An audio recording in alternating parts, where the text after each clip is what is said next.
White House has blocked several major news outlets from covering its press briefing.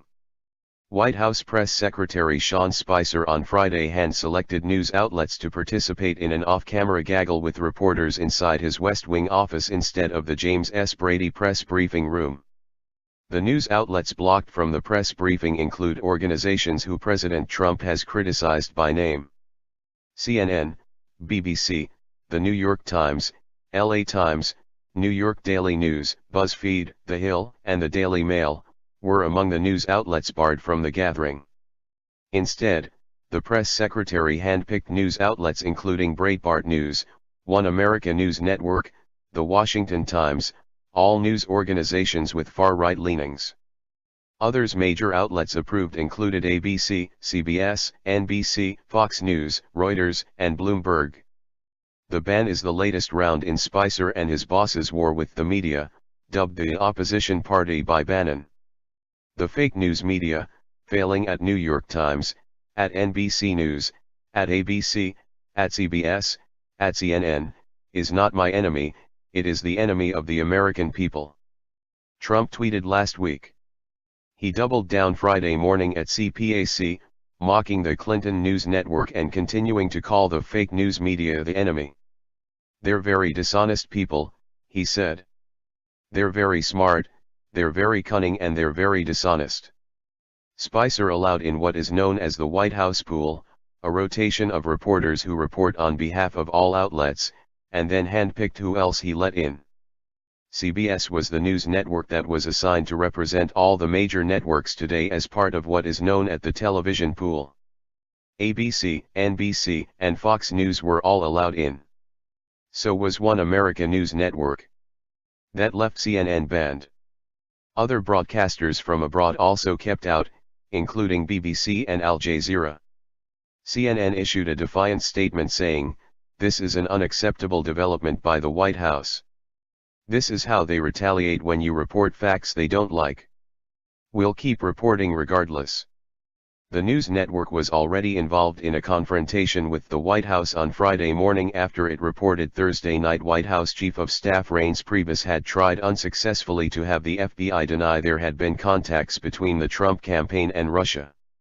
The report led to the White House conducting a briefing with two officials who it asked reporters not to name, to contest elements of the CNN story. Shortly after the White House's briefing with anonymous officials, Trump told the CPAC crowd of the media generally, they shouldn't be allowed to use sources unless they use somebody's name. Let their name be put out there. Let their name be put out. A source says that Donald Trump is a horrible, horrible human being, he mocked, reading an imaginary story. Let em say it to my face. Trump said some reporters are great and talented, but declared that we are fighting the fake news. It's fake. Phony. Fake. A few days ago I called the fake news the enemy of the people. And they are. They are the enemy of the people, he insisted Friday. But in the resulting media coverage, he said, the dishonest media did not explain that I called the fake news the enemy of the people, the fake news. They dropped off the word fake. And all of a sudden the story became, the media is the enemy. They take the word fake out. So I'm saying, oh no, this is not good. That's the way they are, he said. Spicer later told reporters allowed into his office there's a big difference between the White House's background briefings and news outlets' anonymous sourcing. We wanted to have a free-flowing exchange with reporters. At the end of the conversation several reporters said, can we use some of this on the record? We said yes. I think there's an opportunity, there's a way to use background sourcing to be able to have a much more robust discussion about some things. Trump's spokesman that generally speaking the White House has been open to putting official statements on the record. In addition to the television networks, several news outlets and the radio pooler, CBS, were let in. The print outlets, radio networks, and wire services also have their own pools. But Spicer's invite system led to a split between those who decided to boycott and those who decided to go anyway. The Associated Press boycotted the off-camera invitation-only briefing, but AFP was invited and attended, as did Reuters. Hearst Newspapers was the print pool representative, or pooler, and went to the briefing. In addition to the print pooler, several conservative print or web outlets were let in, including Breitbart, The Washington Examiner and The Washington Times. The Wall Street Journal and McClatchy newspapers were also allowed in. The New York Times' Glenn Thrush was banned. A reporter called Glenn had been part of the parody of a Sean Spicer briefing on Saturday Night Live, which culminated in Melissa McCarthy, playing the press secretary, using a super soaker on reporters. The New York Times executive editor Dean Baquet told his paper's reporter that nothing like this has ever happened at the White House in our long history of covering multiple administrations of different parties, The Washington Post reported. Time magazine's White House reporter was invited in but joined AP in participating in the boycott. BuzzFeed News was also left out. Editor-in-chief Ben Smith said in a statement, "While we strongly object to the White House's apparent attempt to punish news outlets whose coverage it does not like, we won't let these latest antics distract us from continuing to cover this administration fairly and aggressively." CNN reported that Spicer told reporters who were in his office that it was only supposed to be open to the pool, but he expanded it to other reporters as he saw fit. It also noted that Spicer suggested yesterday that today's briefing might not be on camera. Fox News, which was allowed in, reported that words he used were, "We have 3,000 credentialed people. We invited the people that we thought we wanted to have in the room." Spicer also said, according to a recording, "The president spoke today.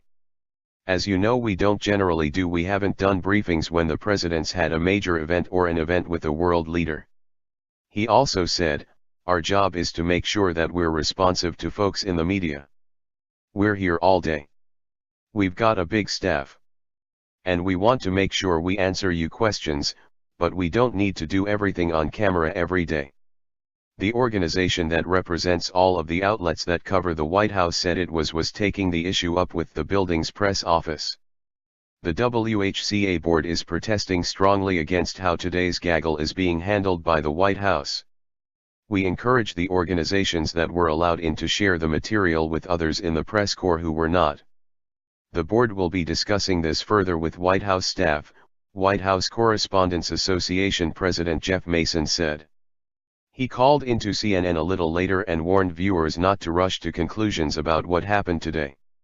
Fox News, which was invited in, said it was supporting the complaint.